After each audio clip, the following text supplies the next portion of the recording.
आज आपके लिए विभूतिभूषण बंदोपाध्याय की अनाथ तांत्रिक। विभूतिभूषण बंदोपाध्याय, बर्थ 1894, 12 सितंबर एंड डेथ 1 नवंबर 1950। 21 साल की उम्र से उन्होंने साहित्य चर्चा में अपने जीवन को अतिबाहित किया था। तारनाथ तांत्रिक की 2 एपिसोड उन्होंने लिखा है। उसके बाद उनकी मौत हो चुकी थी। बाकी कहानी उनकी पुत्रों ने लिखा है।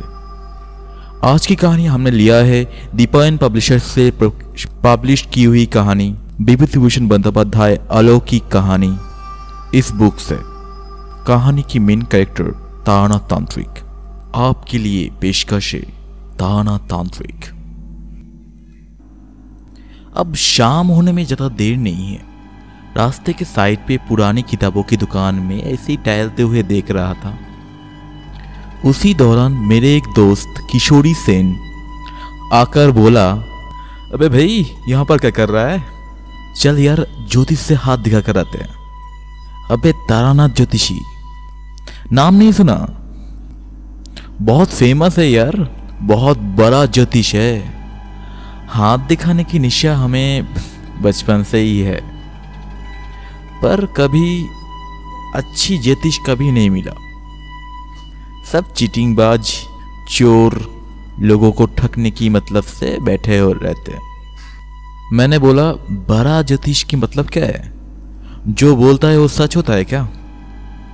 मेरा पास्ट और फ्यूचर बोल सकता है क्या? हाँ, फ्यूचर की बात करें तो शायद विश्वास नहीं होगा। मेरे दोस्त ने बोला, अबे चल यार, तेरे पास 2-4 रुपया तो होगा ना?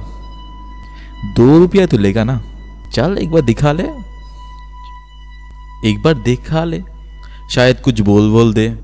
पास में ही एक गली के अंदर एक तला बाड़ी के पास में एक टीन की बोर्ड में लिखा हुआ है तारानाथ तांत्रिक ज्योति विनोद। इस जगह में हाथ दिखाना और कुष्ठी विचार किया जाता है।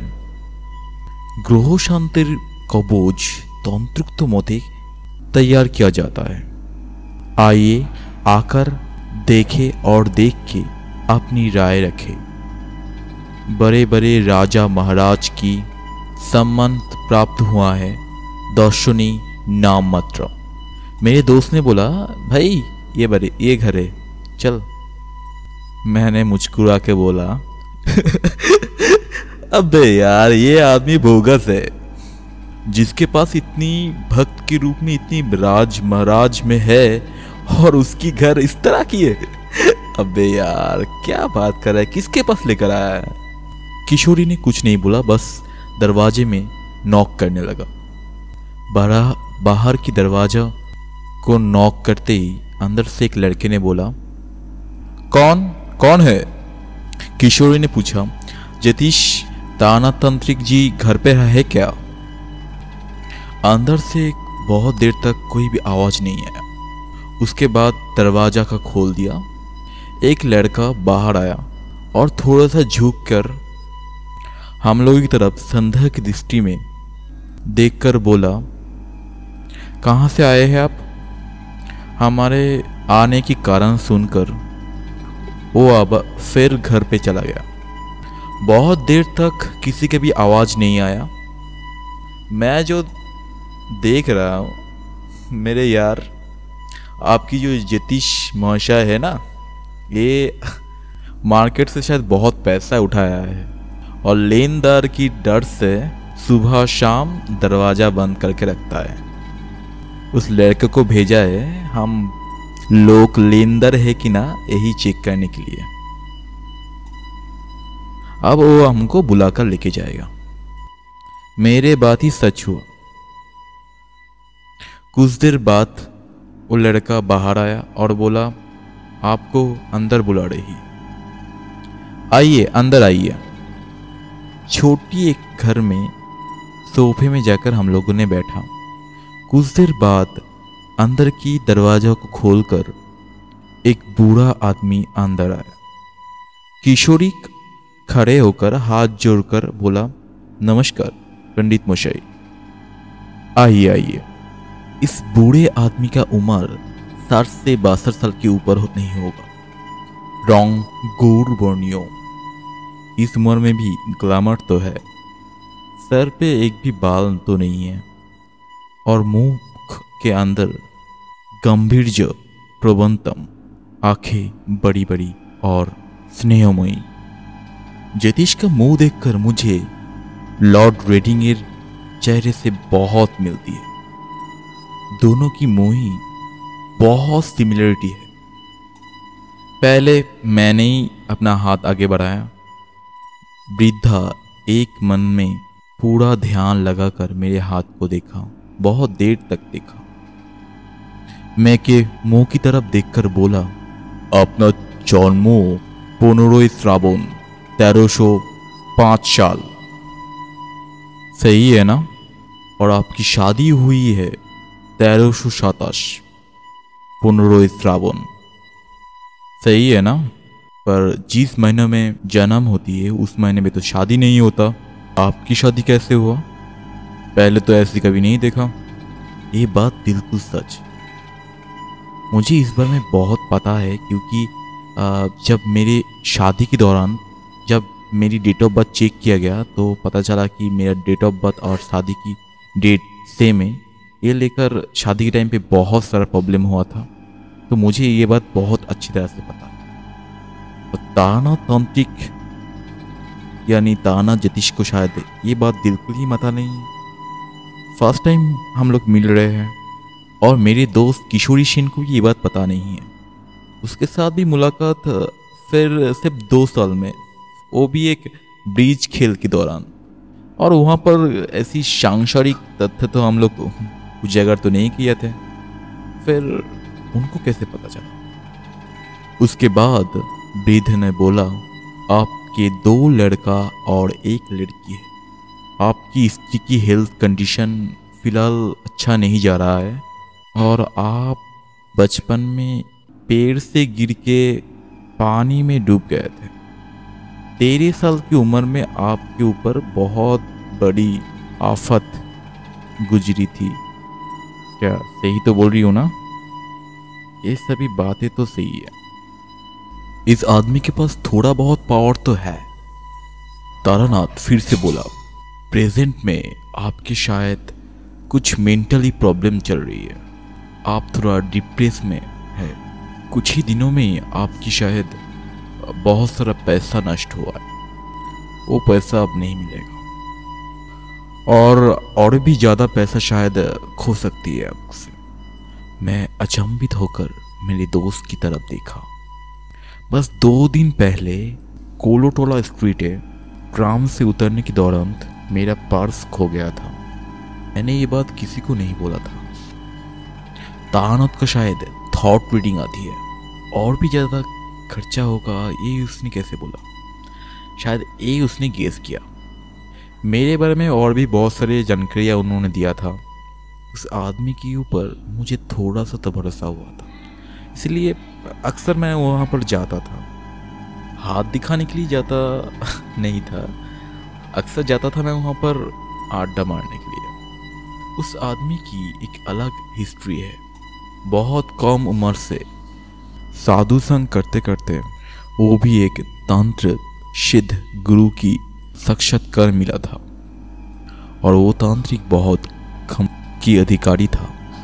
उसके पास रहकर कुछ दिन तंत्र विद्याओं की चर्चा करने के दौरान तानात भी कुछ क्षमताओं की अधिकारी बना था, और वही लेकर आके कलकत्ता में आके उन्होंने एक कारोबार शुरू किया, और गुरु की दी हुई क्षमता शेयर मार्केट, घोड़ा दौड़, ऐसी चीज़ों में अपनी क्षमताओं को यूज़ करके बहुत कम दिन में ऐसा नाम बनाया।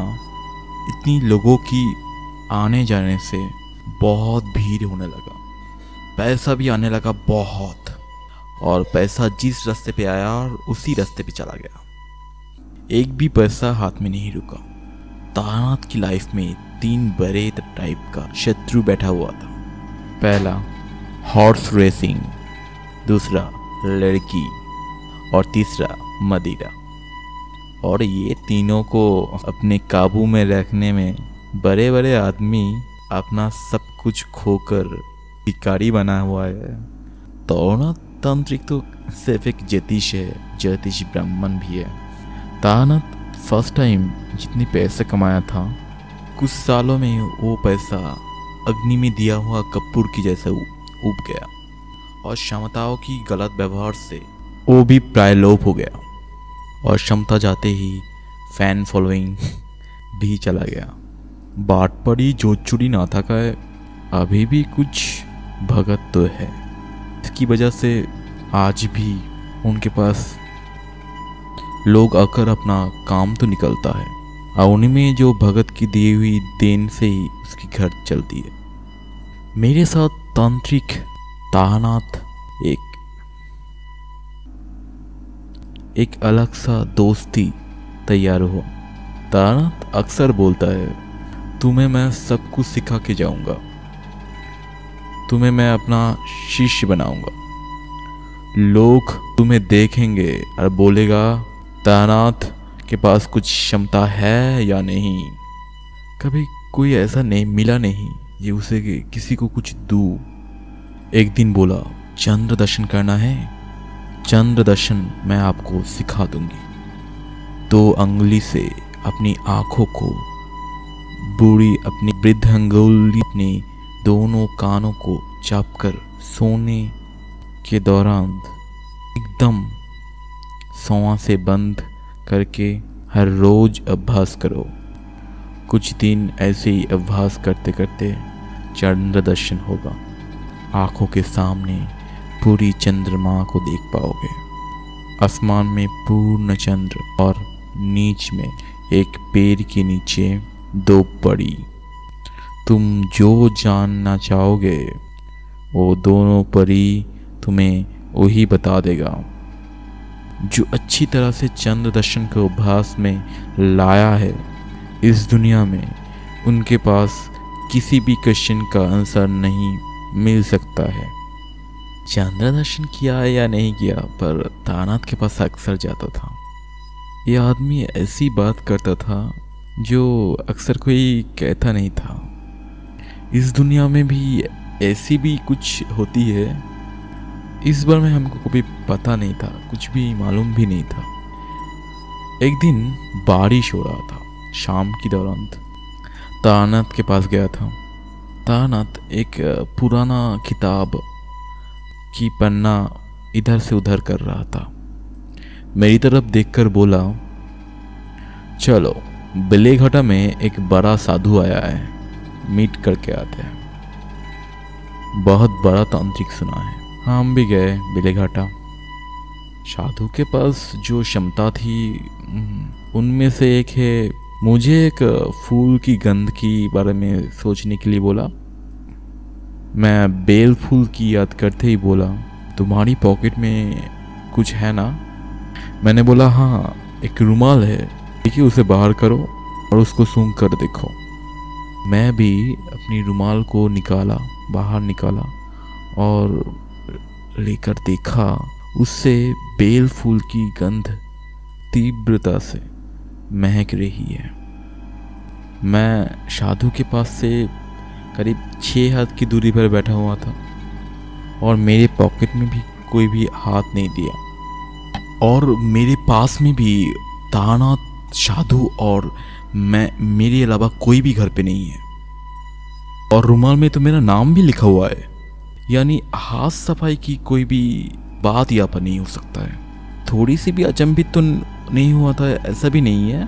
फिर भी मैं अगर मान लूँ कि साधु जी तंत्र शक्ति को यूज़ करके इस रुमाल में गंध बनाया, पर इतनी मेहनत करके अगर 2 पैसे की आतर की सुगंध बनाना, तो इस साधना की क्या मोल है?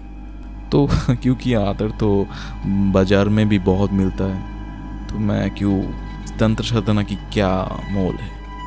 लौटने के टाइम पे तानात ने बोला, ना, ये आदमी नीम तंत्र की साधना किया है और उसी की जोड़ पे थोड़ा शायद शक्तियाँ मिली हुई है।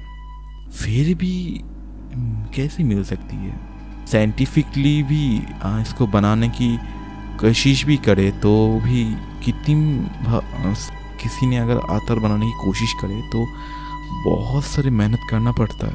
इतनी दूर से एक आदमी मेरे रुमाल में जो सुगंध पैदा किया, तो इसके पीछे भी तो एक बहुत बड़ा साइंटिफिक फेलियर्स तो है, क्योंकि साइंटिफिकली ये कभी भी पॉसिबल नहीं है। अगर मान लो ये हिप्नोटिज्म है, उस साधु जी की इच्छा शक्ति को थोड़ा बहुत प्रबल था, ये तब तक मेरे ऊपर कर्म करेगा तब तक, और तांत्रिक के सामने से निकली हुई बहुत देर हो चुका है और अब तक वो सुगंध मेरे रुमाल में है, तो ये भी सोचने की बात है। तारानाथ के साथ मैं उनकी घर पे जाकर बैठा। तारानाथ बोला, तुम तो ये देखकर ही अचंभित हो गए, तो तुम तो अभी भी सचमुच की तांत्रिक नहीं देखा। निर्मसरण की जो तंत्र है वो एक तरह की काला जादू है, इसे शायद इंग्लिश में ब्लैक मैजिक नाम से पुकारता है। एक टाइम पर मैं भी इस बारे में चर्चा नहीं किया था, ऐसा भी नहीं है। वही आतर की सुगंध ऐसे भी क्या है, ऐसी बहुत खतरनाक तांत्रिक मैंने देखा है कि अगर मैं बताऊँ तो तुम विश्वास ही नहीं करोगे। एक था, वो जहर खाकर उसको अपनी शरीर में सहन कर लेता था। कुछ दिन पहले कलकत्ता में भी तुमने इस तरह के लोगों को देखा है। सल्फ्यूरिक एसिड, नाइट्रिक एसिड, बहुत सारे एसिड उन्होंने खाकर भी कुछ भी नहीं हुआ, यहाँ तक कि जीवा पर एक भी निशान भी नहीं हुआ। ये सब वो छोटी नीम श्रेणी की तंत्र साधनाओं में है, एक तरह की ब्लैक मैजिक। इससे भी बहुत खतरनाक तांत्रिक है। क्या हुआ था तुम्हें पता है? बचपन में मेरे गांव में यानी बांकुड़ा में एक साधु था। मेरा एक नानी उनके पास से दीक्षा ग्रहण किया था। मेरे बचपन में जब मैं छोटा था तब वो अक्सर आया करता था और हम लोगों को बहुत प्यार भी करता था। वो जब वो मेरे पास आता था तो हम लोगों को साथ बैठकर बहुत सारी कहानियाँ बोलता था। अक्सर बोलता था कि हमारी आँखों की, दोनों आँखों के बीच में एक सूक्ष्म ज्योति बिंद है, अच्छी तरह से देखना तो देख पाएगा, बहुत ही एकाग्र से देखना तो तुम देख पाओगे। 2 महीने के बाद मुझे सचमुच में ज्योति दर्शन हुआ। मैंने मन में सोचा शायद चंद्र दर्शन की तरफ होगा, पर मुंह में बोला, किस तरह की ज्योति तारानाथ? बिल्कुल नीला वैद्युतिक शिखाओं की जैसा। पहले दिन देखा था शाम के दौरान, घर के पीछे पपीता की पेड़ के नीचे साधु जी की बातों को फॉलो करके दोनों आंखों के बीच में मैं देखते रहता था। हर रोज नहीं देख पाता था पर अक्सर देख पाता था। और इसी तरह से धीरे धीरे कम उम्र से ही मुझे योग, तंत्र, साधना, इस तरफ मुझे एक अलग सा अट्रैक्शन बनने लगा। घर पे अब मन भी नहीं टिकता था। और एक दिन बूढ़ी माँ की घर की लॉकर से पैसे चुरा कर भाग के पहुंच गया सीधा काशी में। एक दिन अहुल्लाबाई की घाट पे बैठा हुआ था। सांझ के टाइम पर मंदिर में पूजा भी शुरू हो गया था। ठीक उसी दौरान एक लंबा चौड़ा साधु मेरे सामने आकर कमंडलू हाथ में लेकर पोइठा से उतरने लगा। उसकी बदन पे शायद कुछ ऐसा था जो मुझे किसी और तरफ आंखें फिराने नहीं दिया। साधु जी को बहुत देखा मैंने। मैं चुपचाप बैठा हुआ हूँ। साधु बाबा जी कमंडलों में पानी भरकर पैठा से ऊपर आने लगा।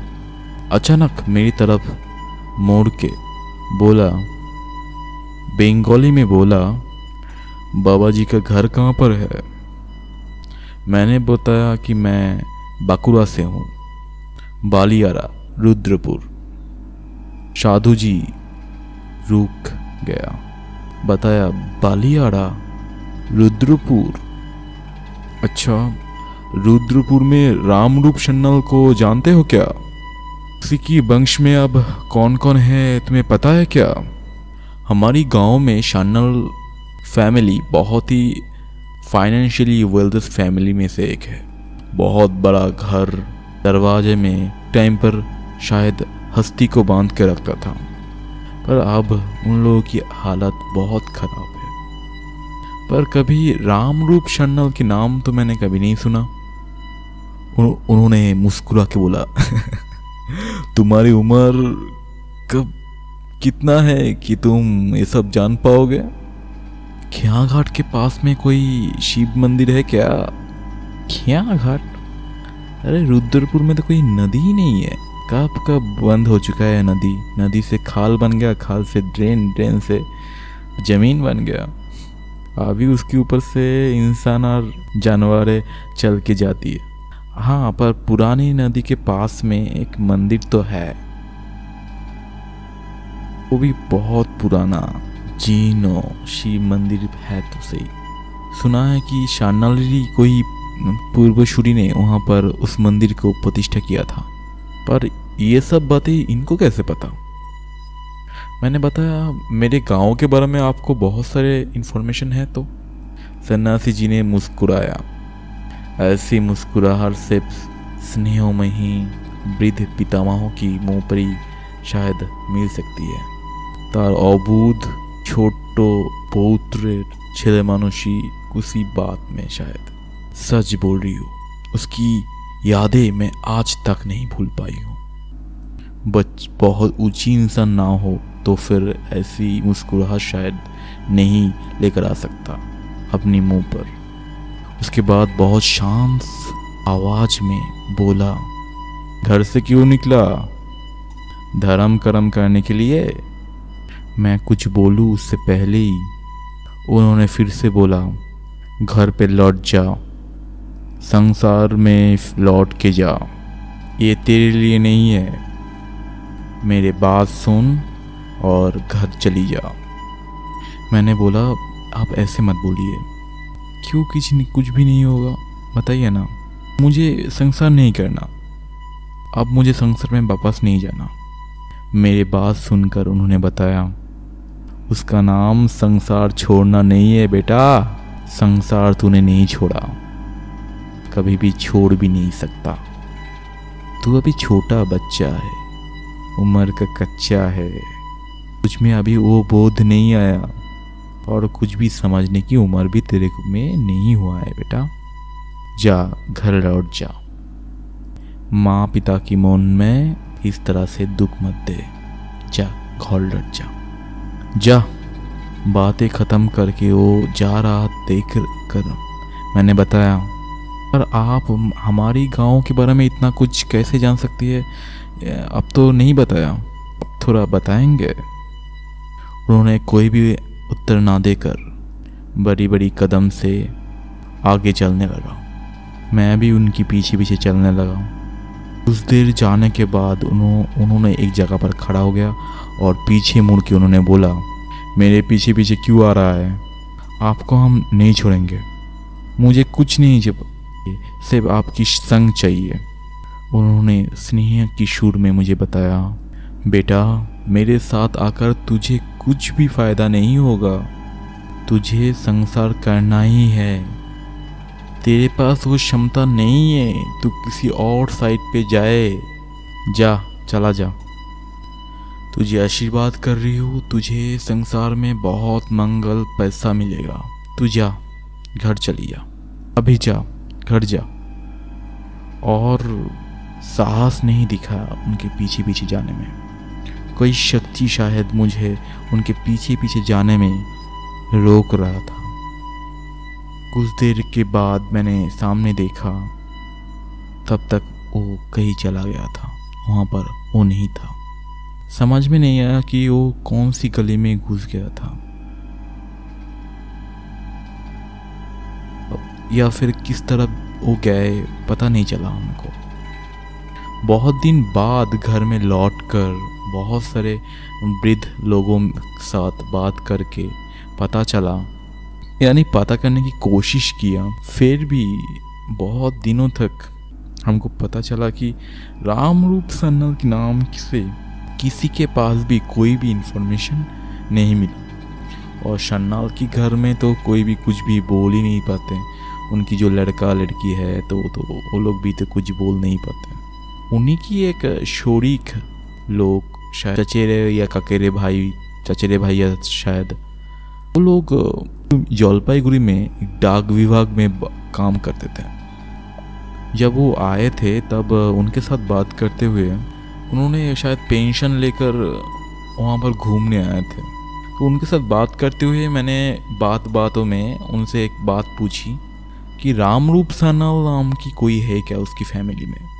जब वो छोटा था तब एक बड़े पापा के पास एक पुस्तक देखी थी, उसके अंदर हमारी पूर्वजों की नाम लिखा हुआ है। उसमें हमारी वंश की बहुत से लोगों के नाम लिखा हुआ था।